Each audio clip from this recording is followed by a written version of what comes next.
was 4 circles on stick bodies, 2 bigger ones, 2 smaller ones. One big one had a smudge of brown above it, and 2 more circles on the head for glasses, which Michael wore for reading and driving. The other tall one had a long sweep of yellow above the head circle. Kate. And the row of stick arms were all touching, like those paper people cutouts. A lump lodged in Kate's throat. "That's fabulous, Emmy. Is it us?" She nodded proudly. "That's you, Daddy, and Mummy and Lottie and me." She pointed along the row. "Take it to work, Daddy." Her innocent voice cut into Kate's thoughts. Was that a flicker of unease across his brow? "Yes, I might just do that, sweetie." Kate turned to busy herself, put the cottage pie into the oven. She wished she hadn't been so damned organised now. The table was laid, only the veg to boil. She needed to keep active, do something. She stood at the draining board, drying some teaspoons. He came close, shadowing her movements. "You all right?" "No, of course I'm not bloody all right. Yeah, fine." She couldn't look him in the eye. Didn't want to have to say anything in front of the girls. She'd made a pact with herself that she wouldn't involve them in any of this. She kept her back to him, but sensed his closeness, the brush of his shirt against her, the whisper of his breath against her neck. Her body froze. "I'll go and shower then." He spoke the back of her head as she stood facing the cupboards. "How long until supper?" Kate turned, saw him loosening his tie, move away from her. The girls still there, watching. "Oh, about 30 minutes or so. You've got plenty of time." He could shower. That would give her breathing space. "Daddy, can you read my bedtime story tonight?" It was Charlotte. "Me too," Emily echoed. "We're reading The Gruffalo," Charlotte continued, "but Mummy's not as good as you." "What do you mean?"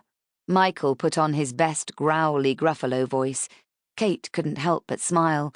The girls backed off, screaming and giggling. "But Gruffalo needs his shower," he continued. "He's very smelly." The girls giggled more. "Gruffalo will read you his story after tea and bath time, although he does quite like to eat smelly little girls." He pulled a scary face. The girls squealed, Charlotte adding, "Gruffalo after the bath. Okay, Daddy." "Daddy!" Emily, indignant, trying to get him back to normal, but still grinning.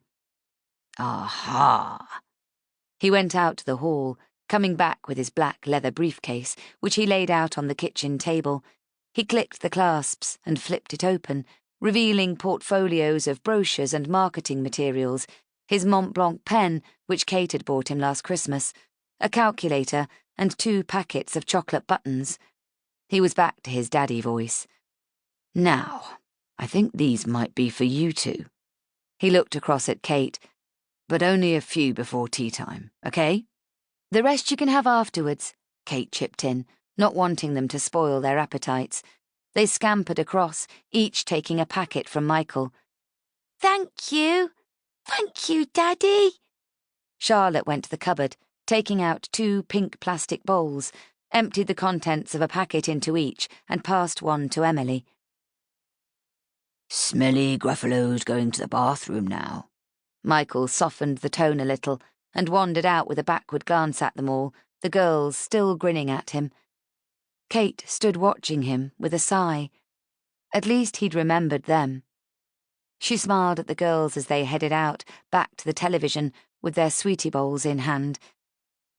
He used to bring her little gifts too, flowers, chocolates. A long time ago now, when the girls were smaller. She liked lilies. He used to bring the tall, white ones.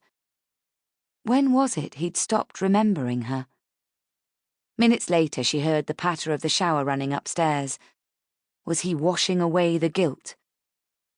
Kate opened up a bottle of Merlot, poured herself a large glass, setting another empty glass ready for Michael on the side. The first gulp was soothing, rich and plummy.